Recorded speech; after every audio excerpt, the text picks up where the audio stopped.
Hello, everyone. I see a whole bunch of you starting to enter the room. I'm going to give everyone about 30 seconds to do that and say hello to everyone as you do that. You can certainly pop into chat and introduce yourself in chat if you like. You can also, if you have questions throughout this presentation, you can head on over to the Q&A box at the bottom of your screen where it says Q&A. And we're going to check that frequently if you have questions. And I'm just going to scream out at the top of my lungs, Ryan, stop, we need to answer a question, and we'll do that. My name is Linda Griffian, and I am the Education Programs Coordinator with Business Link. I am going to be the temporary fill-in host to get things started today, and then I'm going to pass it all over to Ryan, who's going to be presenting the fabulous webinar for us today. I'm going to begin with the land acknowledgement. At Business Link, we acknowledge and respect that we are on the traditional land, meeting grounds, territories, gathering places, and traveling routes of Treaty 4, 6, 7, 8, and 10, and the home to many First Nation, Métis, and Inuit people. In the spirit of reconciliation, we acknowledge the lands of those who have come before us, reside here now, and in the future. For everyone's information, this is being recorded, and you will be able to access this on the Business Link YouTube channel within the next 24 to 48 hours once it is over. We will not be handing out slides or anything else, but Ryan has lots of goodies to give you throughout the presentation. So Ryan, I'm going to let you take it away and get us started today. Thank you, Linda and Julian in the background. Always excited when we get a chance to collaborate with Business Link. So let me just share my screen here and we will get started. There we are. Perfect. All right, so today's session is, part of a larger grouping of sessions that we've been doing with Business Link over the many months. And there were two in particular that were really popular, and we decided to run them again. So the first one here is brand strategy, which I'll be focusing on today. And then our next session on November 21st, we'll talk a little bit about that later, is going to be really the intersection between brand strategy and AI, all of these new tools like ChatGPT and how you can really leverage them to go a lot further. So with that, I want to just quickly introduce my team. Normally, I would have Meghan here with me, who leads our training academy. She is a certified digital marketing professional. How did she become a certified digital marketing professional? Well, she went through the 9-10 Training Academy as part of her onboarding when she first joined our team. And now not only does she have the skill set to be able to, manage marketing, promotion, communication for 9-10, she has the skill set to be able to work with all of our students that come into the program as well. So we're a nimble team out of Grand Prairie, and we generally serve Western Canada, but really predominantly Alberta. We're Alberta based. And so I just want to talk about our mission, because this is why we're in partnership with Business Link. Our mission is really to work with Alberta-based entrepreneurs to develop their brand, to help them to establish their online presence. You all know that really makes sense, e-commerce and all of this. And then to ensure that they have the self-sufficiency, that they can operate and manage and execute their digital marketing with their in-house resources. So part of this is building the foundation, getting them online, and then providing professional skills development. And so if you just fast forward that to our vision for Alberta, is that if you're a small, medium business, you're a solopreneur, you're an entrepreneur, if you're in Alberta, you have the resources to be able to develop those skill sets to manage your own digital marketing. So that's kind of the crux of what we do. And branding is one of our core pillars, but it's also foundational. It's really where we start when we're working with our clients. You might come to us looking for a website, or you might need some printed collateral, but we'll always do a quick audit, and we want to really make sure that you have an established brand first, because brand informs everything. And the thing about branding is it is what I call a suitcase term, or an umbrella term. There's a lot of heavy lifting that's done by the word branding. And I'd love to hear in the comments, just real quickly, I won't be able to monitor them, but I do look at these afterwards. How do you define brand? And I'm going to give you a short summary overview of that in a moment, but I'm kind of curious, if you hear the word branding, what does it mean to you? And I'll reveal that here in a moment. So branding is a big part of what we do. We also do websites. Hopefully those websites are beautifully branded websites that are continuing that visual brand into the online space. And with websites, we also include e-commerce websites. So websites that transact business. You can take live bookings for appointments, or you can sell products if you're in retail, that kind of thing. And then, of course, we have our digital marketing bootcamp, which today's session is some of the content that comes from that bootcamp as well. So, what is a brand? And again, I'm always eager to hear how people define brand, but I'm going to kick us off and just define it in simple terms. And this is an analogy that I use when working with my team, when educating our clients, and even for myself. I've been working in branding for a long time, and you can get complicated and tripped up by all of this jargon and really complicated professional definitions. And I think it's better to simplify it and to use analogies or metaphors. And this one here is one that I think is really important for branding. And it's the idea of personifying the concept of branding, thinking of branding as though it was a person. And in the same way that you can describe a person and that person's characteristics and how they show up in the world and how they dress, all of that, you can do that for a brand as well. So let's kick off here. We have this young woman. And so just kind of take a look at the picture and observe what's going on in here and just envision what I'm going to try to describe if this were a brand, not a person. So the first thing is we have the logo, which is the face of the company. So this young lady has a face. It's what shows up in the world, and when she's speaking to someone, she's oriented with her face towards the face of the other person, and and if her name is Jen here, and we're shaking Jen's hand, and we've met her a few times, when her name comes up in conversation, I'm probably going to recall her face. It's going to be the thing that I remember, the thing that I first and foremost associate with Jen. Is how I interact with her. It's sort of that first thing you experience when the engagement happens. Okay, so the logo is the face of the company. The logo is the face of the person. Okay, but then you have the visual identity or the style of the company. And you can see here that Jen is dressed in a way that's, business casual. It certainly looks professional, but casual. And the way that a company shows up in the world, if you think of the logo as the face, well, and if you think of the face of the person, they don't show up in the world not wearing anything. They don't typically show up naked. They dress themselves, they accessorize, they present themselves in a way that sets a certain tone around professionalism or casual, or if they're just sitting out hanging out with their family. Now, businesses tend to be quite consistent, or at least they should be quite consistent when they show up in the world in terms of how they set their style, their colors, their fonts, their textures, their patterns, the way they accessorize their logo. If their logo is the face that's showing up in the world, it should be companion with a very clear visual identity. In the same way that if you're showing up with a professional face to a job interview and you missed the part, you weren't paying attention to your visual identity or your style, and you showed up way too casually, well, that says something about you immediately. So although people will orient towards your face, they will certainly have an impression by the way you style yourself, and it's the same thing with businesses as well. So then you have what we call the brand insight, the personality of the company. And if we think about Jen here, and if you get to know Jen and you've met her many, many times, you will still think about her face when you think about her. But at the end of the day, you will judge her on her character, and you will ultimately remember the feeling you have about Jen will be mostly around the personality, or what we call the brand insight. And whether or not over time she had a consistent visual identity, that won't be so important. She'll definitely be more memorable if she has a consistent visual style, so that continues to give a strong perception for you. She's more memorable. She's easier to spot in a crowd. She gives this impression, well, how professional or how stylish or how whatever word you're looking for. So, but at the end of the day, a customer, someone who's engaging with your business over time, will really judge your business, not so much on the logo or on the visual identity. That will help them to remember the business and spot it in a crowd, let's say. But the personality and the way you show up in your business operations really matters as well. Okay, so we have these three core elements of a brand. I'm just going to introduce one other one. And this is this idea of audience insight, or understanding your target audience. So if this is really getting clear on who is the person or who is the brand, yes, it's important to get really clear and unpack that. And we'll do that at the next screen. But it's also really important, at least from a business perspective, or even if Jen here is in a meeting or a job interview, you want to know who else is in the room, who is your audience, who's your target customer.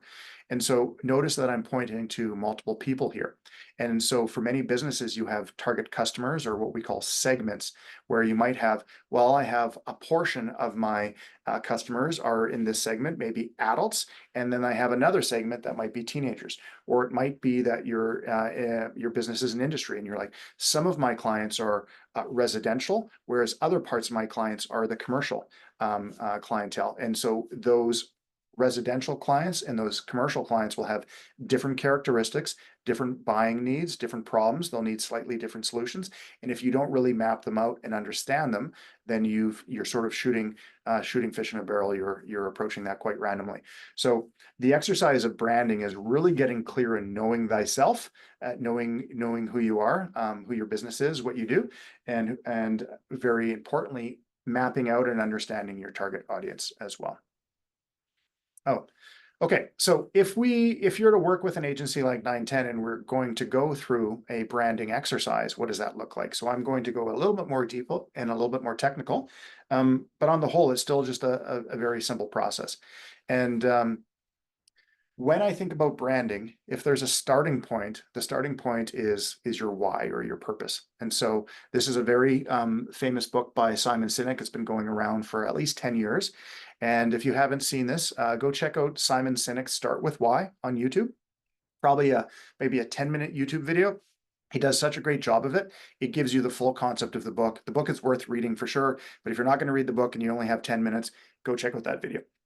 And it'll really help you to underscore that for so many things in life, including business and entrepreneurship, understanding your purpose or your why is so important because it guides and informs so many decisions thereafter. So when we're doing a brand strategy, what I like to call branding with a capital B, we definitely consider that as well. And the reason why I call it branding with a capital B here in parentheses is this idea that this concept, branding, is bigger than you think. It's encompassing or inclusive some of the things that you would consider your marketing plan or your communication strategy or your business plan. If you do a brand strategy facilitation, you are pulling out much of the information that will ultimately inform your marketing plan and parts of your business plan as well. So the branding strategy has kind of the two parts. It has the brand strategy on the left and the brand expression on the right. The brand strategy on the left is really all of the things I think about that you can think about and document on paper. And it is the information that you would give to your executive team or to your employers or to your marketers to help them understand two parts. And so the first part is your substance or your internal brand, and it's you. It's like, who is the company? What is your purpose? What is your vision? What's your mission? What's your values? And if you double click on these, there's lots of useful exercises that come out of these. And these are the ones that have become a little bit cliched within business environments. Everyone's like, yeah, I did a mission, vision, value exercise before, and it's, where is it? I don't know. It's in my head or it's in a folder. We don't really reference it. And so it's important to do these well, and it's important to do these in the context of an exercise that is going to then take that information and start making decisions as you develop out your brand. So this is really important information about really knowing who you are as a business. And so later on in the exercise, you'll see that we expand this to include some of the more pragmatic stuff in terms of what are your products and services and all that type of stuff as well. So the first thing in a brand strategy is know thyself, know who you are, really get clear in documenting that. And then the next one is how you position yourself in the market, what we call the external brand. And if the internal brand was about you, well, the external brand is about them. Well, who is them? Them is your target audience. It's your potentially your segmented audience of, we have some clients in the commercial space, we have some clients in the residential space, or it might be that you are a business that has influencers. So you might, for example, if you sell dentures, then you're likely quite often marketing to the children of the person that needs dentures. So these are quite interesting things where you really need to get clear on who are you targeting and who, based on that person, what are their characteristics, so that you can determine how you're going to approach them as well. So some of the exercises that come out of this is audience persona. So an audience persona is this exercise where we map out those target audiences, and then we take we go through that exercise of personifying them again, and we describe them as though they were a person. How old are they? What are their characteristics? What drives them? Why would they be interested in our services? What are some of their pain points? What are they afraid of? And we really try to map out our audience segments as though they were an individual within that audience segment, because then that'll help us inform how we're going to approach them, how we're going to communicate to them, where we might find them online. Are they going to be on Instagram? Are they going to be on TikTok? Are they going to be on LinkedIn? Or maybe they not at all on digital social media. Maybe we're going to connect with them in the real world. So until you take the time to map out your audience personas or your target customer segments, you're going to have a difficult time trying to find them. Then when you're positioning yourself in the market, you ideally want to position yourself uniquely in a way that's memorable and differentiated from your competitors. But that's difficult to do if you don't know how your competitors are positioned in the market. So the first exercise is to identify your competitors, both your direct and your indirect competitors. And so this is something that's quite often missed. So if you're, I think of a local ski hill we work with, Nighthawk in Grand Prairie. One of their direct competitors is the Eastlink Center, which is really the center where, the water slides and the pools and the gyms. If you're a family and you're going to be taking your family out for a weekend activity, you might take them to Nighthawk, to the outdoor adventure center, the ski hill, or you might take them indoors to Eastlink. They offer completely different experiences, but they're both competing for weekend family time. And so you want to really consider who are your direct and your indirect competitors, map them out. And then there's some work to do to identify what are the characteristics of those competitors. It might be the breadth of the services they offer. Are they a one-trick pony, or do they offer lots of services? You can map them out based on price point, or based on geographic region, or any other characteristic that is ultimately going to be important to the shared target audience. And so when you do that, you can start to narrow in and really identify where you're unique. And this is one of the things when we talk to our clientele and we ask them their differentiators: how are you unique, or how are you different? And the first exercise usually pulls out what I call table stakes, which are these things are like, you're reliable in your service. Well, those are just table stakes. If you're not reliable in your service, you're not going to survive. That everyone that you're competing against, if they're not doing that, they won't be along for a while. So you can expect that that's just expected of all service providers in your industry. Reliable service is not a differentiator. It's a must. So you have to really work through this, and it's much easier to do this if you actually map out your competitors as well and see how you differ from them. So once you go through all of that work that is documented on paper, you can call that the roadmap or the plan or the compass, then the fun part starts to happen, where you get the brand expression. So then you start to say, now we're going to show up in the world, and we're going to show up in the world with a certain personality. We're going to try to make an impression. We're going to try to be consistent in how we talk to the market and how we invite customers to come explore working with us, all this kind of thing. And so we develop these things called personality archetypes. And archetypes is really trying to narrow down almost a personality character type for your business. And so good examples that I like to use from this are, there's one archetype called the jester or the clown. And if you think of like M&M, like red and yellow peanut, those two buffoons that are always getting into trouble and causing mistakes, and just a bunch of kind of lovable idiots, really, they're the archetypical character of the jester or the clown. So M&M, for a long time, their brand archetype is that of the Joker, the jester. And so F-150, a couple of years ago, I thought they did this really well. They took the archetype of what's called the everyman, and their target audience for the F1 Ford was the working class, prototypical male, generally in North America. And so they engaged Mike Rowe from Dirty Jobs, the prototypical everyman. So sometimes you can identify a very clear brand archetype that would be a perfect representation of your brand, or might be also an aspirational archetype of your target clientele. So an aspirational archetype does a lot of heavy lifting when it's successful at giving your target customer an aspiration to live as though, or tap into that archetype. So a really good example of this is Harley Davidson. Harley Davidson is that outlaw archetype that allows maybe white collar business people like me to feel like a badass on the weekend. So on the weekend, when I'm on that motorbike, I get to let loose and I feel like an outlaw, like a badass. But that's something that I'm tapping into, that archetypal experience. So this Would is really would how, you just to interrupt, yeah, Ryan? What I've noticed about some of these characters is that they seem almost not only archetypal but stereotypical.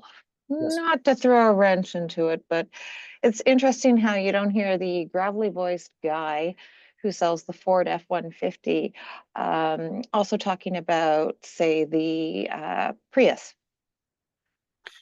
Yeah, Linda, your observation there is pretty astute. You compared it. It sounds similar to a stereotype, and actually, that's really interesting because an archetype is an exact reversion or a flip on a stereotype. So a stereotype is humans, us, projecting onto the world these characteristics that we feel are sort of inherent or baked in. It's a stereotype is an outward projection. An archetype is an inward projection into our psyche. And what I mean by that is, if you kind of get into this from an academic perspective, you'll discover, Carl Jung and Joseph Campbell and these people that helped us to understand what archetypes are. And it's this idea that every culture across the planet, across time, whether they were connected through communication and technology, all cultures somehow recognize and include in their narrative stories and their myths these consistent, repeatable, archetypal figures. Everyone, every culture through all time recognizes the archetype of the teacher and of the mentor, the mentor and the mentee. Every archetype recognizes a bully. And so there's these archetypal characters, there's literally hundreds of them. And what has happened over time in branding and marketing, really in the 19th and 20th century, is that we've narrowed down to these roundabout 12 to 16 archetypes that brands tend to associate with because they tend to be aspirational, or they tend to reflect the type of values that we're trying to uh, I guess present as a brand. And the key thing about an archetype is, doesn't matter what culture you're in, doesn't matter what time you're in, the person will just automatically recognize these archetypal characters within culture. And so that's the difference between an archetype and a stereotype. An archetype is projected into our psyche, and a stereotype is when we project it onto others. And we generally agree that that's not a great idea. So So what I'm going to do then is I'm going to toss, because there's some great work by Joseph Campbell and a few others. I'll toss some of those into the chat for people if you're interested in reading and learning more about that kind of stuff, because psychology is everything in sales. it is. I go pretty deep into psychology. Joseph Campbell is a pretty difficult read. If you're up to it, definitely do it. The Hero with a Thousand Faces. But also just check it out on YouTube. And there's another great book, The Writer's Journey, which is taking Joseph Campbell's work and making it much more accessible and pragmatically useful for someone in branding marketing. So just sort of moving on, the idea of this brand strategy is we're pulling out all of this information. We're making these decisions on how we should show up in the market, given who we are and who our target audience is. We talk about core messages, taglines, tone of voice. If we're in a business where our tone of voice is much more professional and maybe our language is much more technical, or it might be that we need to be presenting at a grade 6 or a grade 9 or a grade 12 or university level writing, all of this should be informed by who your target audience is. And it might be that certain target audience has one set of direction and a different one has a different set of direction with keywords or tone of voice. If we think about brands as brands that tell stories, you've heard about this, the importance of storytelling in marketing. Well, what story are you telling? Well, you can shoot from the hip and try to be a storyteller, but it's a lot easier if you do this foundational work in advance. And then sort of just notice here that once I get to the end, when the expression is where your target audience will see and hear you. So this is the visual stuff. And this is, you'll notice here, I'll just click one more slide. If you were to double click on that box there, it says visual identity, what will come out of that is colors and textures and patterns and fonts and logo. Your logo will be a subset of your visual identity. But I mentioned earlier, the logo, the face of the company, it seems so prominent. It's the tip of the spear. It's what shows up first. Yes, because it's so important and prominent, you want to make sure you get it right. And you're not going to get it right if you start with it before you've determined all of this other stuff. So although the logo is something that's very prominent and very forward, and it is always the tip of the spear, I like to think about it, you really shouldn't be coming up with that first. Same thing with the name of your company. So many times we work with startups, they already have their name and they already have their logo, but they haven't done any of this work yet. And when we go through this work, sometimes there's an aha moment. They're like, ugh, that name doesn't seem to resonate or represent what we're about now that we've gone through this exercise. So it's just really important to try to do things in order if you can. Okay, so here's an example of a visual identity. We did this for the chamber market, like Alberta Chambers of Commerce. And you can see the logo in the top left-hand corner. There's variations of the logo, what we call the stacked or the main logo. There's a secondary horizontal logo. And then there's just the symbol or an icon. There's usually 3 or 4 versions of the logo. Then there's lots of different color orientations. Sometimes there's with a tagline or without a tagline, or with the .com or without the .com. So you get all of those right. But then that logo, that face has to show up in the world. And that face isn't going to show up in the boardroom naked. It's going to be dressed and accessorized and hopefully styled in a way that's going to be memorable and is going to set a tone. In this case here, chamber market is a playful, super accessible, vibrant tone to catch your attention. And what this slide is doing is presenting all of the visual identity elements, the icons, the colors, the textures, the patterns. And these are intentionally designed with purpose. And then therefore, afterwards, everything that gets designed follows these rules, whether it's a website or a banner or a business card or anything. It all sort of follows from that. These are just different examples of logo and visual identity boards. And again, remembering that we wouldn't have designed this until we've gone through some of that discovery work to identify who are they and who their target audience and all those characteristics in the brand strategy. Some different examples of different brands we've done. And I actually want to give kudos to a company that actually discovered us through one of these webinars. It was on the first branding webinar we did, Maxmont. Maxmont used to be called Learn Square, and they went through a rebranding where they came up with a new name, Maxmont, and then working with us, they came up with a new visual identity and new marketing materials and new website that match. So go ahead and check it out, maxmont.ca. Fred is the entrepreneur. And what was really great, Maxmont, he actually worked with another consultant to come up with the name. And then we, from there, did the work of creating the visual brand and the website. But what they did very well was go through all of that brand strategy exercise. So by the time we started working with Fred and Maxmont, all of that information that we needed to reference to inform our work was already done. So it made our work much more efficient and much more successful because we had a really good brand strategy plan in place. So kudos to, again, this is an entrepreneur in the province that, working with Business Link, discovered some useful resources, and we were able to do some great work with them. All right, so why is all this brand strategy so important? I just sort of gave a tip of the hat to that because it helps to inform the work of whatever's coming next, if it's a website or if it's a marketing campaign, regardless of who's doing it, okay? So remember that branding personified, this is a good way you can think about it. It's the face of your company. It's the way you show up in the world, the way you style and accessorize. It's ultimately your personality, which is your tone of voice and your character type. And then it's also all of that in reference to who your target audience is and how they might be same or different. And what you could put in here as well, I could imagine modifying this to say, the gentleman on the right is the competition. And look at, he's leering there, he's watching what you're doing. And to a certain degree, you should understand what they're doing as well. I generally don't like to chase competition and to worry too much about them once you understand how you differentiate from them. All right, so the branding capital B, this is again, just the whole slide here. When you have this in place, a few things come out of this that are really important. So I'm going to use the example of an intern. Maybe the legal industry lawyers are very familiar with interns. We take on summer interns as well. So in this case, I'm envisioning a young intern at a law firm. So if you're going to prepare your intern for success, you have to really give them good guidance. And so the thing about interns, they're really eager. They're inexpensive. Sometimes they work for free or sort of a minimum wage type thing. They tend to be knowledgeable. They've just, completed their education in whatever craft. They're going to make rookie mistakes though. You definitely have to supervise them. They need really clear direction, and quality control is a must. And what I mean by quality control is if you're working with an intern, whether you're at an agency like 910, or maybe you have a young intern that's going to work with you in your retail space, because that's the industry they want to get into, or if it's a young lawyer doing an internship, what they call a practicum.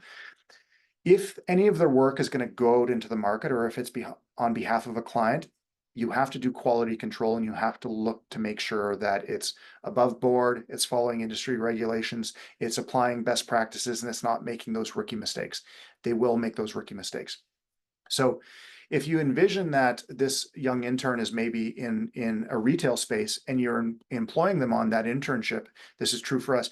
You're going to be an intern for us, and then you're going to be working with some of our clients for their branding and their digital marketing. Well, so much of the direction that we're going to provide them is going to be this.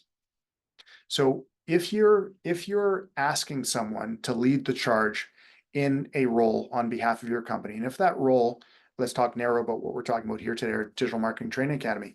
If you're going to have an employee, an intern, someone in your organization that you're expecting them to lead your digital marketing, your website, your search engine optimization, your email marketing, your social media, your content strategy, all of those sort of bubble into here. They're going to do a significantly better job if you can hand them a guide that says, here's everything you need to know about us, our personality, our tone of voice, our products, our services, our keywords, our target audience, their characteristics, all where we can connect with them, mapping out all of that. Then they're going to have a compass. Then they're going to have that blueprint. And assuming that they have the base skill set and they have this foundational information, they're going to do a significantly better job. So that's really important to have. And then if you bubble on top of that, the visual brand standards, when they not only are they super clear on the direction, the strategic direction, when it comes time to actually producing materials that show up in the world, those materials are going to be what we call brand compliant. They're gonna be consistent. They're gonna look the same. And you've heard this before, it takes 7 times to make an impression with your branding on someone. You want your target audience to see your stuff over and over and over, always the same. And so preparing your interns or your employees for success is really important. So here's Um, another. I Yes. wouldn't mind actually adding to that in terms of the offline world as well, because there's a lot of people here who have retail locations, restaurants, things like that, food trucks, those types of businesses, or admin people sitting at the front desk taking people in who are walking into their professional office or whatever that may be. Uh, your brand extends to that experience as well, right? If your sales clerks, if your uh, service providers, if your chefs, if whoever you're working with understands your brand and your messaging, then they're going to deliver that live in the real world for you as well. So, for example, many years ago when I was very young, I worked at a place in Toronto called Lick's Ice Cream and Burger Shops. We used to sing to the customers. It was designed as a 1950s, 60s burger joint. We sold home burgers and fries and shakes and banana splits, and we're lined up at the door all summer long at 6 or 7 different locations across the Toronto, the GTA area. And all day long, as young 16 and 17-year-olds, we had to sing. We had 50s, 60s music playing. The whole design, decor, everything around that brand was very specific. And in that environment, we also had to have staff meetings every day. The staff came up with new songs to sing to customers. All of that was incorporated into that brand because the brand had a very specific message, which was you're getting a high end, you know, a great experience. You're being entertained. You're going back in time. You're getting that feeling of the 50s and 60s and all the great service and giant food that went with it. And it really set that brand apart for many years. Yeah, and what that makes me think of, Linda, is there's a famous author who specializes in branding, Marty Neumeyer, and he would say, if I had to boil it down to just this one simple concept, a brand is what they say you are. So your customer, your target audience ultimately will be the one that defines what your brand is. And it's so much based on the feeling they have when they're engaging with you, that experiential marketing. And you just alluded to, all of this applies equally, maybe slightly differently in some cases in the digital world online versus offline. And that was a good segue, Linda, because the screen I have up on right now is representing an offline bricks and mortar retail experience. You can see I generated this tool with AI, and you can still see AI is although it's amazing, it's nascent. She doesn't have any legs, and her left leg is chopped off, and so AI is still doing these rookie mistakes. I'll segue to that in a moment. But so much of your brand experience when you're doing that brand facilitation pulls out things like audio branding, jingles on the radio, or there's olfactory branding, what it smells like. So you can have retail experiences that when you walk in it, everyone has the same smell based on the fragrances that they have in the retail store. And so it's a consistent branding experience that's taking advantage of all five senses. The manner in which you answer your phone, the manner in which you invite your guests. And to the extent that this young woman in this retail experience understands her target audience, she might have a young female professional coming in, and she'll interact with her in one way, completely different than a maybe an older teenager that is looking to build out their wardrobe as well. So again, you can imagine a different retail customer journey or experience based on the information that comes out of that brand strategy.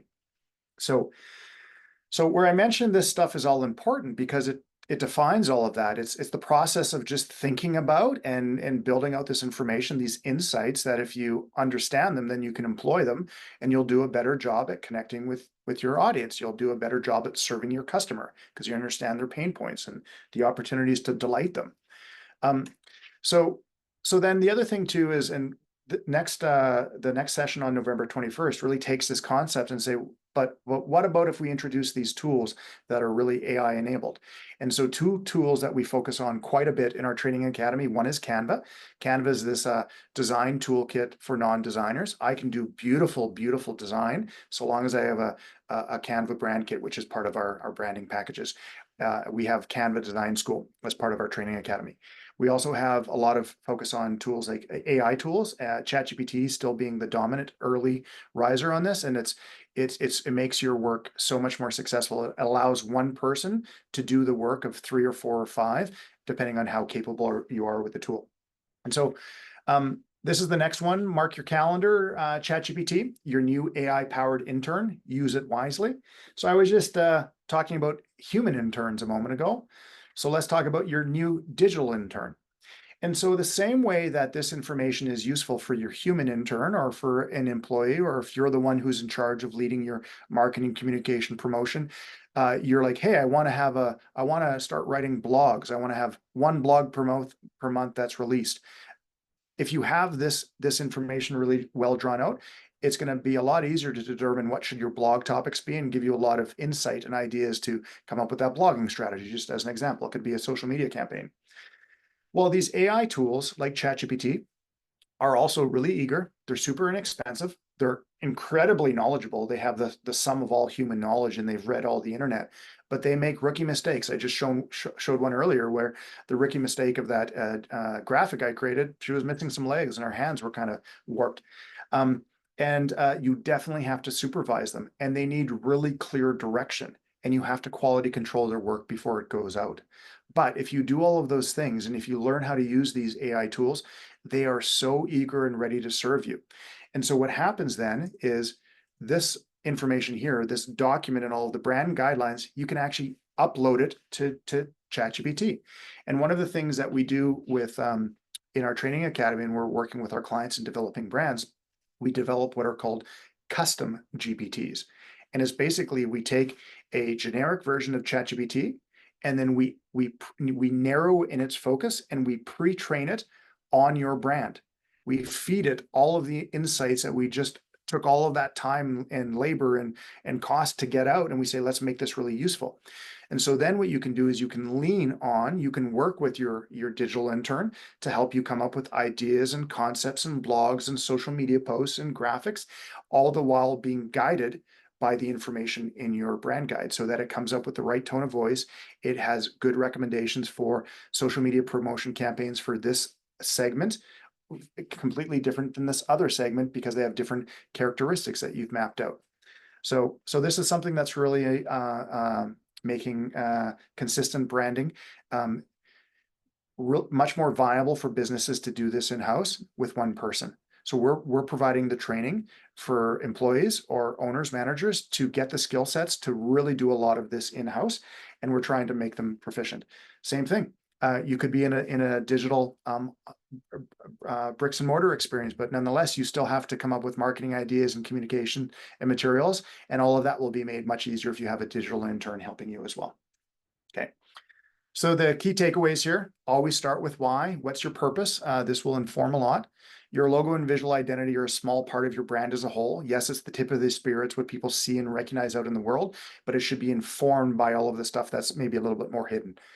Your strategy will help you to implement and use all of the tools you have available. So if you're expecting someone on your team to do a good job at marketing and promoting you, but you haven't given them a roadmap, it really can't hold them accountable. You can't expect much from them because they're gonna shoot in any old direction, and they're probably not gonna get it right because you haven't given them that roadmap. All the more so if you're asking them to leverage these AI tools.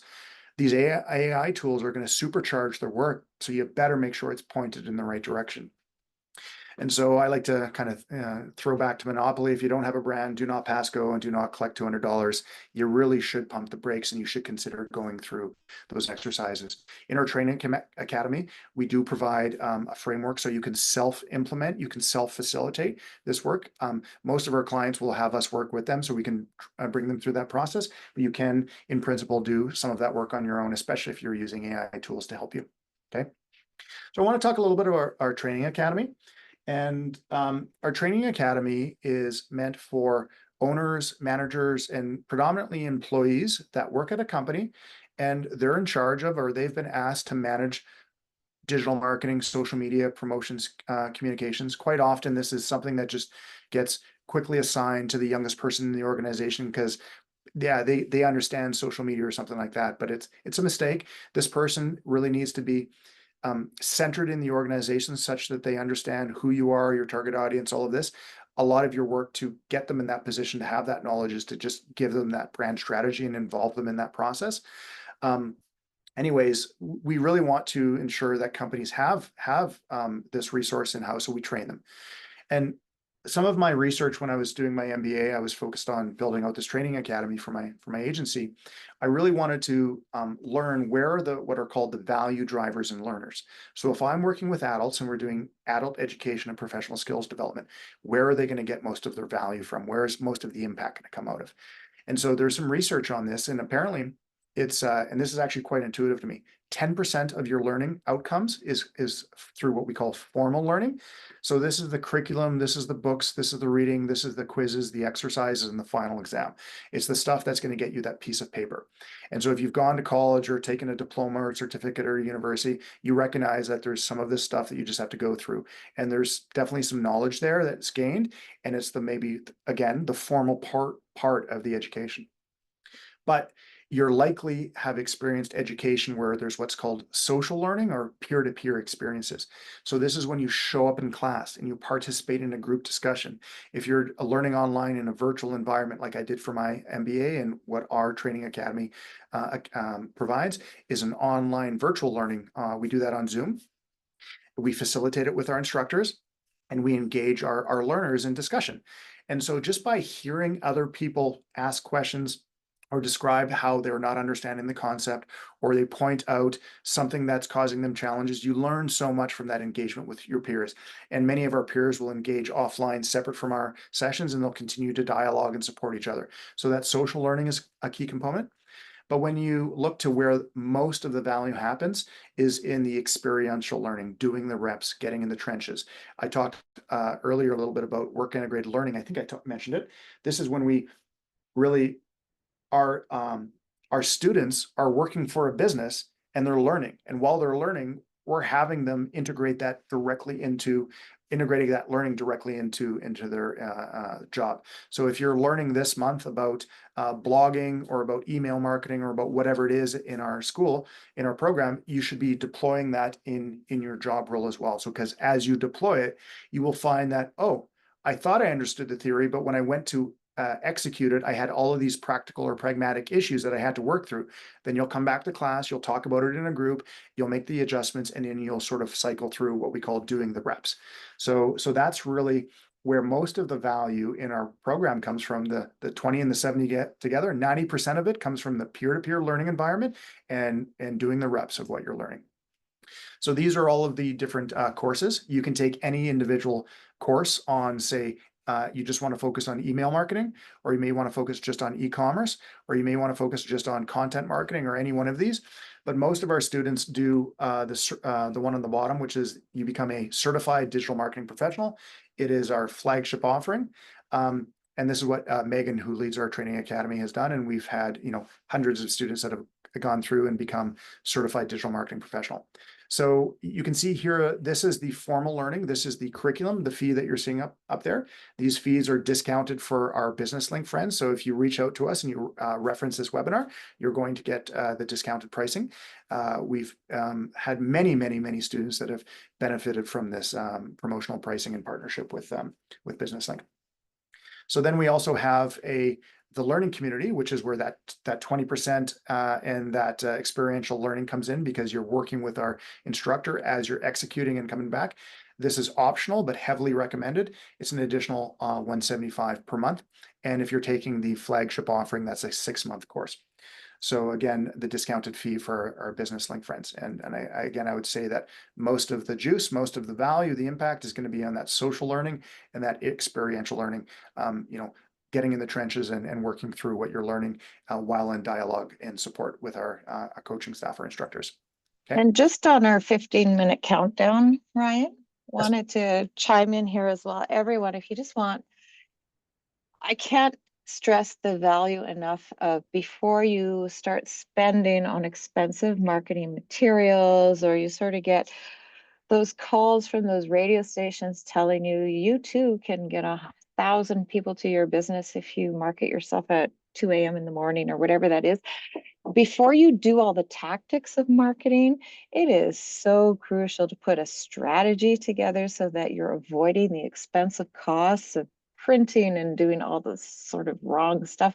I can attest to that. I have lost so much money doing that in some of my businesses over the last 25 years where I went, oh, I wish I had not spent that $10,000 on that silly campaign I thought was going to work, and nothing was put together right.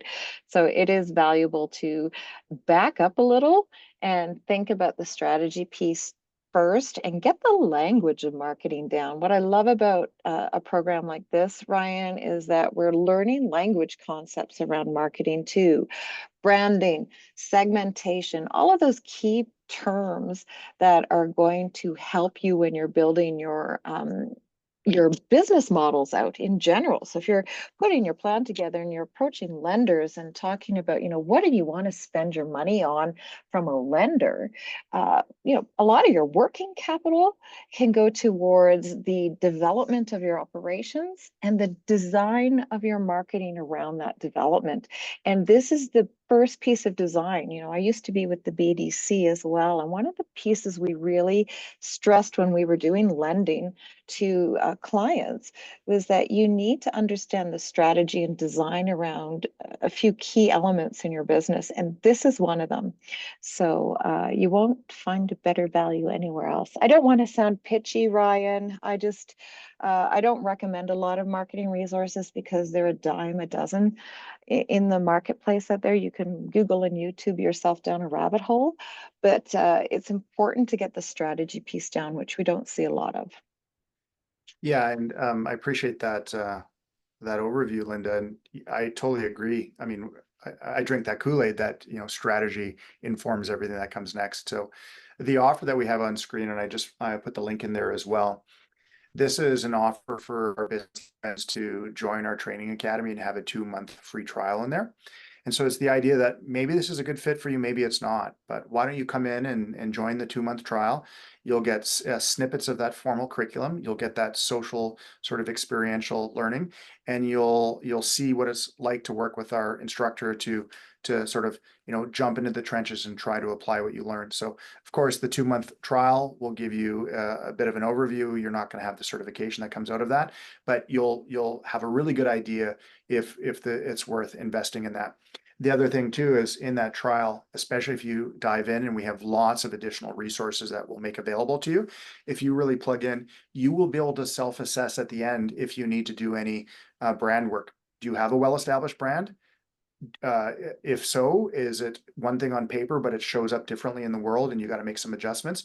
Do you need to go through a brand facilitation with 910? Do you want to self-implement that on your own? So we're trying to build the confidence, the skill set for you to self-implement as much as you can. So we don't like to build a reliancy on the agency. There are some things you should work with an agency to do on your behalf.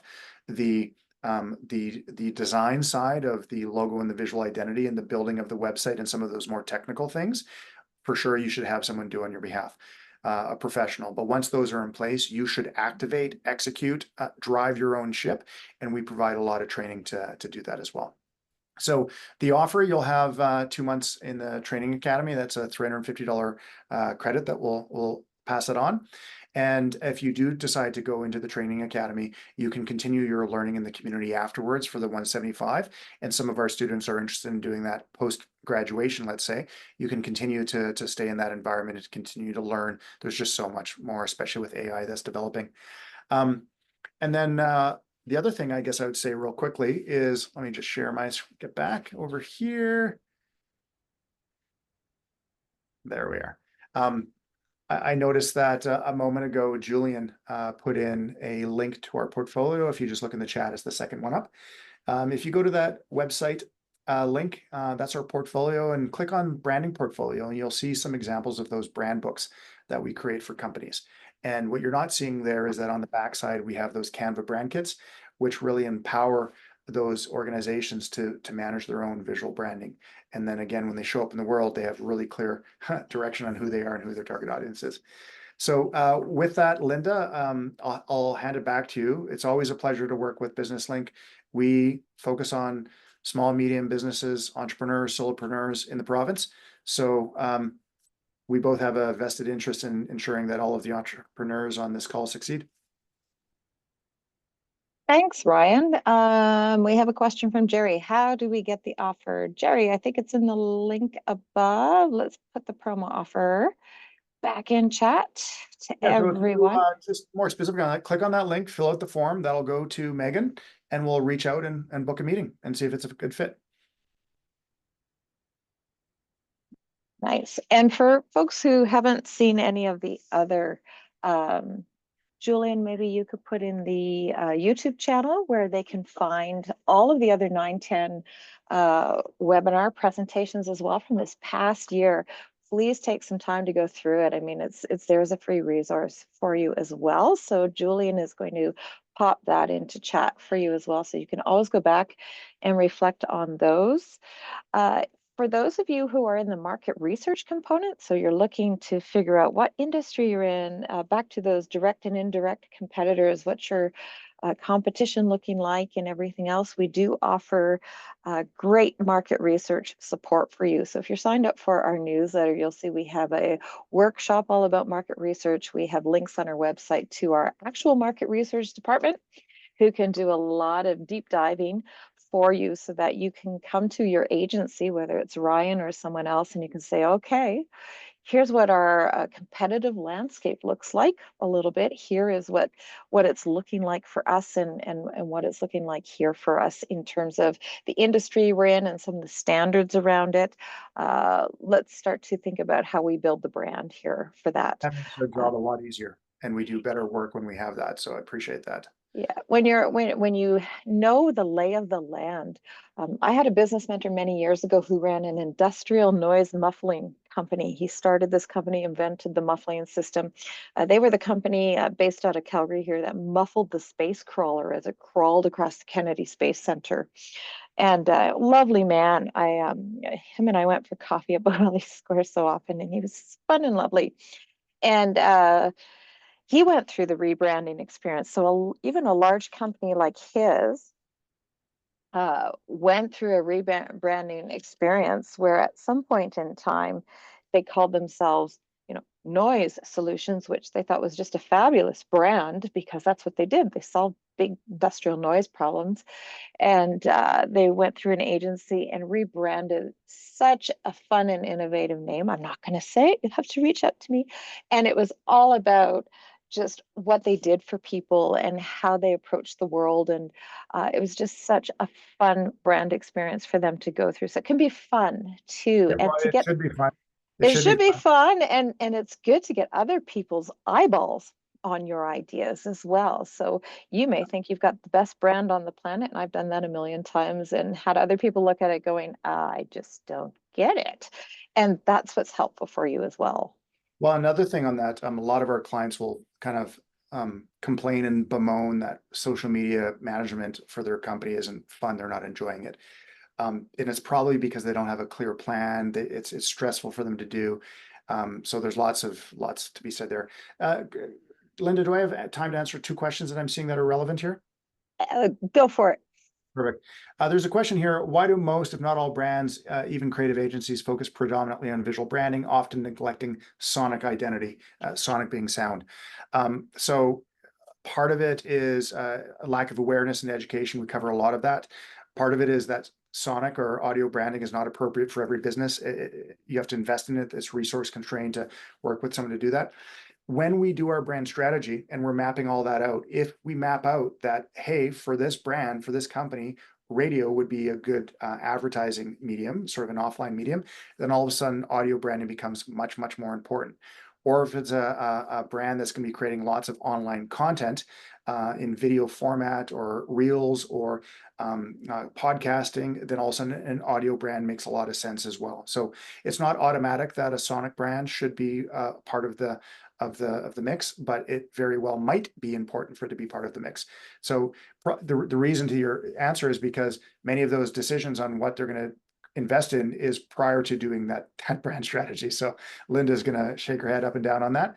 And then there's another question about support for charity, not-for-profits. We have actually special pricing that's even different and better than the business links for charities and not-for-profits. We've had many, many charities and not-for-profits in our region and throughout the province that have gone through our training academy, or we've worked on with branding and websites. So you can reach out on that regard too. Just broadly, if you go to Ryan, I'll put my email in here. That's my email. I just popped it in there. Again, I'm the owner, the CEO, so I got lots of emails, but if you email me with questions or if you're interested in working with us, I will get back to you. Just give me a little bit of time on that. If it's today, it will probably be a day or two before I get through all the emails. So. Thanks so much, Ryan. And once again, for everyone on this session, these do get posted to our YouTube channel. So bookmark our YouTube channel from Business Link. Julian has placed that in the link. And in a while, I'm not sure when, maybe within the next 24 to 48 hours, it'll be coming through. Also, you will receive an email follow-up. Please complete the survey at the end of the email as well. And happy brand building to everyone. Please, I'm excited to see how brand building goes for everyone. Please reach out to Ryan, reach out to any of the strategists you've currently reached out to with Business Link as well, and talk about that with them. Really talk about your brand. Let's see if we can come up with some client stories as well for both Ryan and Business Link of folks who really took this to heart and reinvented themselves and had a great brand experience. So we're looking forward to hearing that as well. Oh, it's lunch. Is it time for more pastries? I came loaded with pastries to this session. I think I'm going to go back for more. I've had lots of sugar, can you tell? And please, everyone, have a good lunch. Enjoy what you've learned today. And once again, Ryan, thanks so much for taking on this session today. You betcha. I popped my LinkedIn address in there. Feel free to connect with me there as well. And happy and eager to connect with any of you if I can guide you in the right direction for branding, marketing, digital, all of that stuff. Awesome. Take care.